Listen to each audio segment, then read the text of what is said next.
It's Ollie from Action Sports and Culture. I'm super excited to be joined today by the co-founders of the Natural Selection Tour, Cersei Willis and Liam Griffin.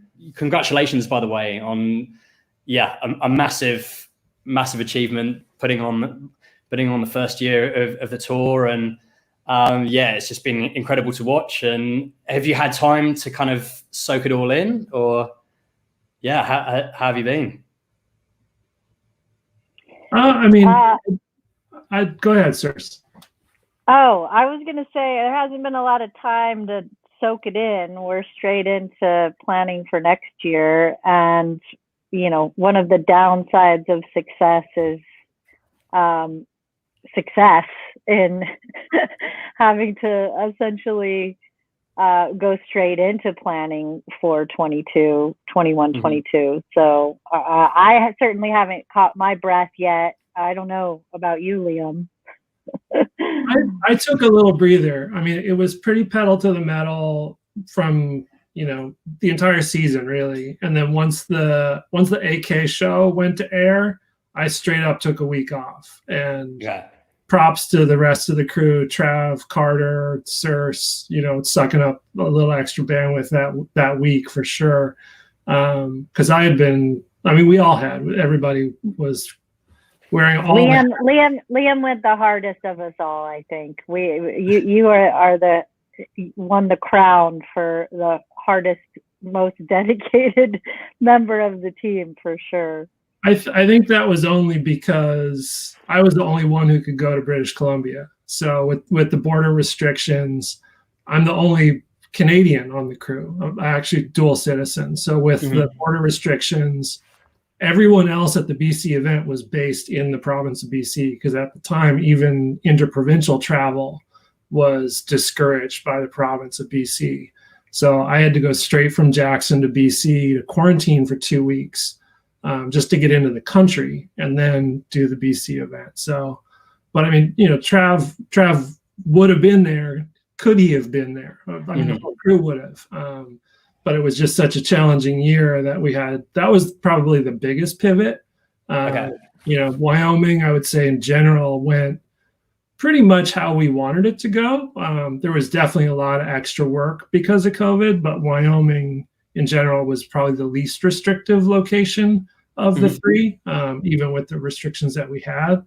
BC was the most restrictive, which ended up making it, the furthest away from, the Jackson vision of, a live event with a full field. And then AK was a bit more back on track with, what the vision for the tour looks like long term, with head-to-heads and a more traditional, competition format versus the video format we ended up doing, because you couldn't even officially do an event in Canada at the time. You could do a film shoot, which is what we did, but it was a little bit of threading the needle. So it did end up being a pretty long trip, going out and doing the Jackson setup, the Jackson event, the BC quarantine, the BC event, and then coming home before Alaska. And was the initial plan, it was to do 3 live events, wasn't it, before? At a certain point it was.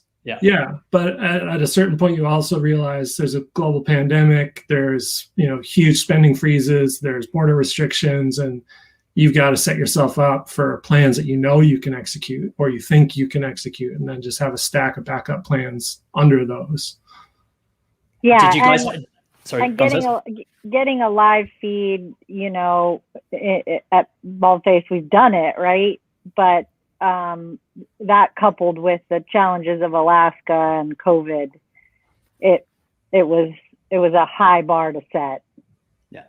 Yeah, and I think logistically, Jackson is a resort-based event. You have chairlifts and lodging and things that allow you to create a live infrastructure. BC is legitimately in the backcountry, and you have to build everything from scratch. AK is obviously legitimately in the backcountry and even further removed. So it may take us a while to get there, because I think as a startup, we're a small startup events company, right? There's really only 4 of us, or 5 if you count some consultants. But we're trying to, put a stick in the ground, proof of concept. I think we did that with Jackson. I think a lot of people expected that same level of production to carry throughout the season, not knowing like what was going on behind the scenes. There was all the following of the rules, like, BC weekly press conferences with the health minister and like what's going on in AK, and then what's going on with the feds, what's going on in Wyoming. Like that was a full-time job unto itself on top of planning the events. And none of us anticipated that. Nobody could have in the event space. Loads of curveballs thrown in. I mean, was there any like with all the plans in place, did you guys have that all set up? I mean, did you have like backup plans for backup plans kind of thing? Like you were sort of thinking like, okay, like these are possible scenarios. This is what we're going to run with in case this happens. Yeah, I think there was a little bit of like writing a choose your own adventure book where you've written all the endings and you just don't know which page you're going to turn to at any given point. And also keep in mind, we've got Travis there pushing the limits all the time, and Liam trying. It's like a Rubik's Cube. It was an interesting, challenging year, but also I think we really did push the limits of all of our potential, and that's what Travis is known for, right? So I give a lot of credit to Liam. It would have not have happened without Liam identifying what was and wasn't really possible with a lot of research and a ton of effort. Well, thanks, Darce. I do really think, though, so much of the vision is Travis's. And, I think he pushes everyone, not just our crew, but the writers, the filmers, to really maximize the time and the experience that we have wherever we are. And I think Jackson was probably the perfect, realization of that vision. BC was a really different vision. It was like a backcountry snowboard shoot. Like, let's show people what that looks like, because, we showed something different in Jackson than people had seen traditionally. We showed them again something different in BC than what they're used to seeing. AK was unlike really anything anybody had ever seen, because we had done, and this is the Royal, the original natural selection at Jackson. So there was a beta for that. There was the supernatural and ultranatural in BC. So there was a beta for that. Nobody had ever done a contest like this in Alaska. So that was really the wild unknown. And it was really crazy because Travis wasn't able to go to Alaska either. Circe was Travis in Alaska. Yeah, I wasn't originally slotted to go because of limited seats in the Hellies and Lodge. And I got a call a few days before the event. Of course, I wanted to be there. And Travis finally, I think, conceded to the reality that he was having a baby right during the holding period. So I got the call and I was booked within like 48 hours to come. So that was an adventure for sure. Yeah, so having Circe there was huge, just being able to provide that rider perspective. Also a hat tip to Chris Rosman, who stepped in, helped me a lot on some of the early site visit stuff within the window, identifying faces, like really giving that like competitor's perspective that Travis provides. Because interestingly enough, like Travis's results from Jackson wouldn't have qualified him to ride in Alaska. So he would have been there, as a rider, as a producer, as a founder and visionary, but not actually snowboarding in the contest. So it would have been, for me, super useful to have him in that capacity, but instead had to like lean on Circe and Rosman to kind of provide some of that perspective. Yeah, and Travis had done a site visit. I mean, obviously he was instrumental in identifying, all of the areas, and we did have some variable snow conditions, and he was very involved in kind of helping us define zones and alternative venues. Yeah. So on the tail end of BC, while Trav was still in kind of the safe zone for the baby delivery, he went to AK, did everything that he needed to do in case the baby didn't come in time. And the baby ended up not coming in time. He wasn't able to make it there for the event, but he had done this huge download of images and sketches and drawings and plans for, you know, venue A, B, C, D. Like it's the backcountry in Alaska. Like it's really wild up there, and things change so rapidly, and the pendulum swings to huge extremes, and you don't really know where you're going to hit it as far as weather and snow conditions and stability. So that was huge. Like that solo site visit, which I think a lot of people saw photos and videos from, thinking he was there, but there was a little smoke and mirrors on the media side. And with Travis's vision from the original, like, was that then, like, were you guys sort of thinking, like, when he was doing his movie parts, was that then always kind of back of mind that, like, these would be the locations, and, you know, even from sort of when it was like 2008, wasn't it? Well, I think, you know, for me, looking at it as a consumer of content, it's like, how do you take the biggest things Travis has ever done in film, like Art of Flight, Fourth Phase, and show that level of production and snowboarding to the general public live in a competitive format where they can relate to it a little bit better? Because, you know, even with the best films, you never really see, like, who's the best rider this day, because it's all edited, right? Like, who has the best video part? Yeah, you can decide that, but that's not sport in the way that people consume it, right? So how do we bring that sport element in with that level of production that Travis and, you know, folks like Kurt Morgan and, you know, the old Brain Farm crew, you know, really pioneered? Like, how much gear can you haul into the middle of nowhere to make a production that looks, you know, like planet Earth, but then take the sport element and score it and judge it and have somebody win at the end of the day? That's, I think, the collision of, you know, all these things Travis worked on over the years. I think, you know, having really had a seat at the table for, you know, the evolution of this from 2008, I think for Travis, it was like, he, you know, obviously he was a great competitor. He was a standout at Super Park and Chad's Gap. And then, you know, we did Community Project. And I think for him, it was really about, how do I take all of the things that I love about snowboarding that aren't represented currently in comp, and bring that, you know, essentially up level what he loved to do so much in Big Mountain Freestyle, that was in a format that allowed for people to enjoy it at home. Yeah. And I think it's like, you know, how do we package this experience, the incredible beauty and human potential on a snowboard in the backcountry or in powder, and make that an actual contest format that, you know, the general public can actually understand. And I think that was always for him. You know, he's always pushing the limits, filmmaking, snowboarding, all the things that he loves. But I think for him, it was really, how do we package this in a way that anyone can get it and get excited about it? Because what all of these people are doing is so incredible, and where we're doing it is so beautiful. Yeah. And I think we did that.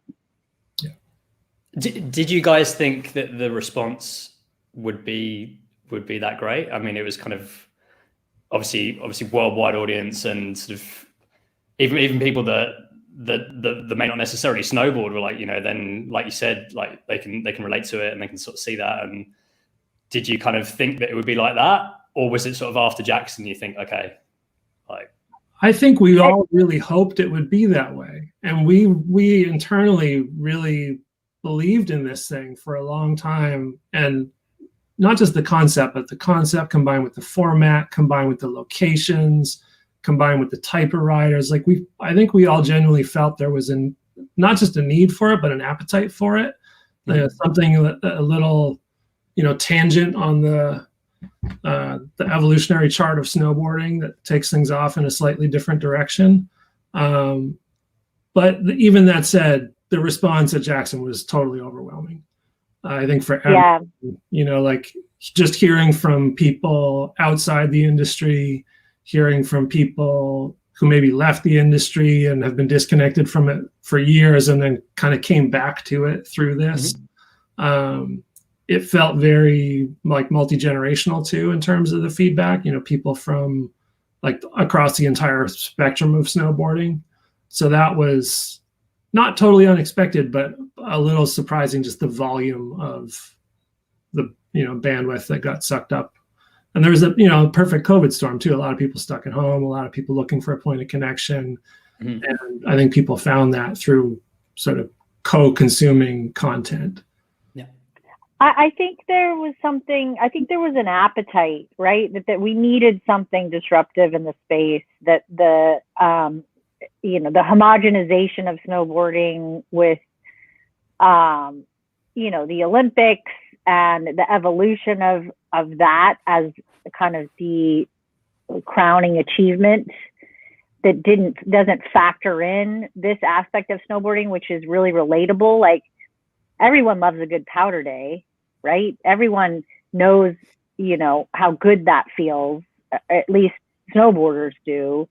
And so I think it was just a kind of a perfect storm in terms of people like really not being able to go do all the things that they love to do, having an appetite for progression of snowboarding because it had kind of plateaued, and really having, I guess, limited opportunities to consume snowboarding.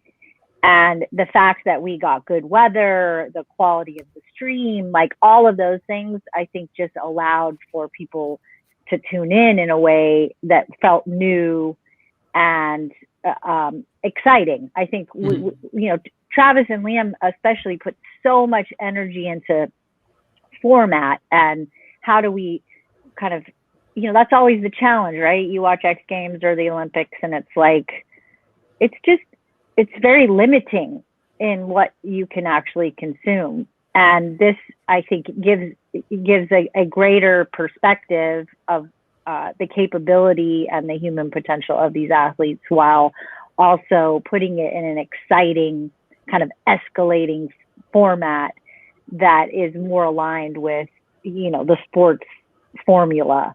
And that packaged really worked. I think Travis, without question, thought that we would break the internet. But I think you never know, right? And so to actually do that felt pretty darn exciting.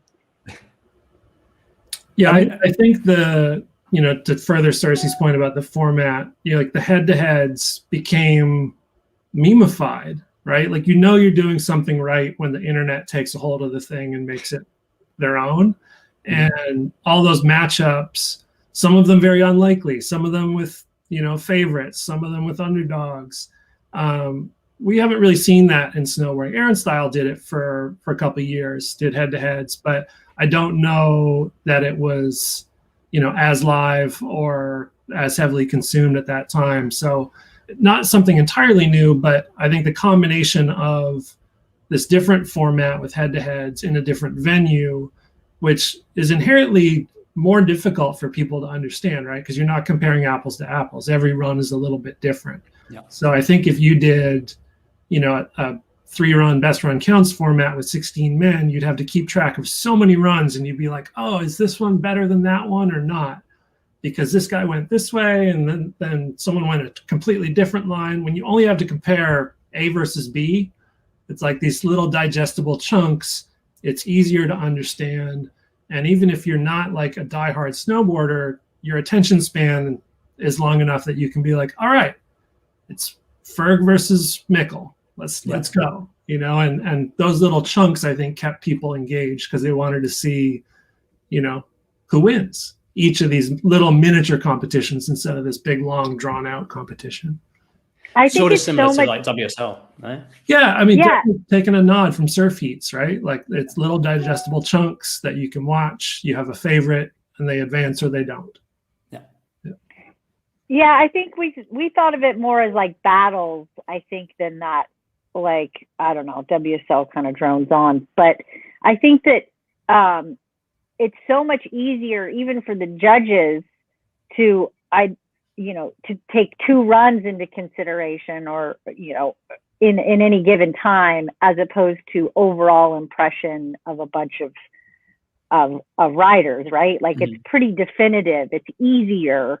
And it's easier for everyone at home. And it's easier for me to understand when you see 2 runs against each other. It's like pretty obvious almost always who nailed their respective run. So I think that was an important evolution, I think, for us in comp format that allowed for a greater enthusiasm from our viewers.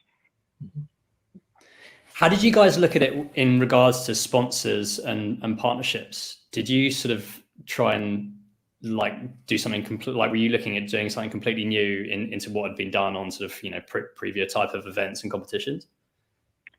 I think what we did differently is you didn't see like just a lot of standard commercial inventory. It was like we got really involved with our partners and storytelling so that it felt like appropriate for the space. And we put a lot of energy into working with our partners to make sure that they could be represented authentically while not compromising the quality of the experience. Right. Yeah. And I think one of the hurdles that those pieces needed to clear, it's like, can this thing stand on its own as a piece of content on social outside of the show? And does it bring value not just to the viewer, but to the show and to the partner? So those little interstitial pieces, I hope, were well received. And I know, like, doing some of the rider profile stuff and some of the like the gear talks, like that's a story that traditionally doesn't get told. It does a bit more in surf. Like people care, like, oh, what's he riding? Is he riding the thruster or the quad or the twin fin? Like what are people riding and why are they riding it? It's not just because like, oh, I'm sponsored by this brand. It's I'm riding this board because of these conditions, or, like I think some of those stories were cool. And it was rad to have, a non-exclusive industry category where we could, have exposure for brands that were supporting the riders. That was really important to us as a fledgling tour to have the support of the industry. Mm-hmm. With the Alliance, I think that's where, from our perspective, we want the entire industry to benefit from what we're doing and to kind of set the tone for inclusiveness and opportunity to create greater visibility for the brands that work with the athletes. It is part of the fabric of our objectives in ensuring that, the sustainability and growth of snowboarding. We've seen contraction, right? So how do we continue to grow the space and snowboarding in a way holistically and provide value to our partners that, and greater visibility that they might not get otherwise. And so that, I think, was really important. And I think we were really happy with the level of engagement and enthusiasm. And I think some of the best feedback we've gotten is from the brands saying, like, that was the best money we spent all year. And that feels really good, because I think it's important from our perspective that this is a place where everyone who wants to participate can. And, if you make snowboard products and you want to get involved, then we're happy to have you. Nice one. And where, so now, I guess, where does it go? What's the future? Like, what are you guys kind of working on? I mean, you're already kind of planning next year and it's kind of going straight into that, right? Strike while the iron is hot, right? I think the most logical next steps for us are figuring out how to online a live event in BC and a live event in AK. we'll see if we get there for next year. There's a bunch of steps, primarily financial ones, that we need to make to ensure that those things are able to be executed. So then we have 3 live events, and then the obvious expansions after that are looking at new markets, primarily Europe and Asia, right? Nice. Like in your traditional snowboard season, you've got a Rockies segment, you've got a BC segment, you've got an AK segment, but you probably have something in the Alps and Europe, and you might have a Japan segment in there. So, continuing to focus on places that are super relevant to the sport and the culture of snowboarding, places that people want to travel and aspire to, and are sort of inspirational destinations that, people see, and it's like, like the beauty of the place needs to be part of the story. Yeah. And that travel element and the search, like that all needs to be part of the story, and it needs to be logical and feel authentic to people who have a passion for the sport. And resort partners who want to participate. Right. Yeah. And it would have that educational piece as well, right? Like what you guys have just done. Yeah, I think there's a reason January in Japan is as good as it is, and explaining to people what, how the geology and the geography of the area contribute to that, how the hydrological cycle contributes to that, what impacts we have as a society on those things in the long term. Europe, I think, is a totally different animal from all 3 of those perspectives. And it was really cool to work with different crews to put together those stories, because we learned a lot in the process. And I don't want to say it's edutainment, but you can kind of up-level the conversation around snowboarding and why we are where we are and what makes these places special, so people maybe think about it a little bit differently. Yeah. And where do you see it going in terms of sort of innovation and technology in these kind of events? Without COVID, it's sort of like when that barrier has been removed, like what you guys can kind of take and what you can show. Yeah, I think there's one whole area that got backburnered this year on the AR and VR side of things. Okay. We had a full 3D site scan and LiDAR scan of the venue in Jackson, so we have a model of it that exists.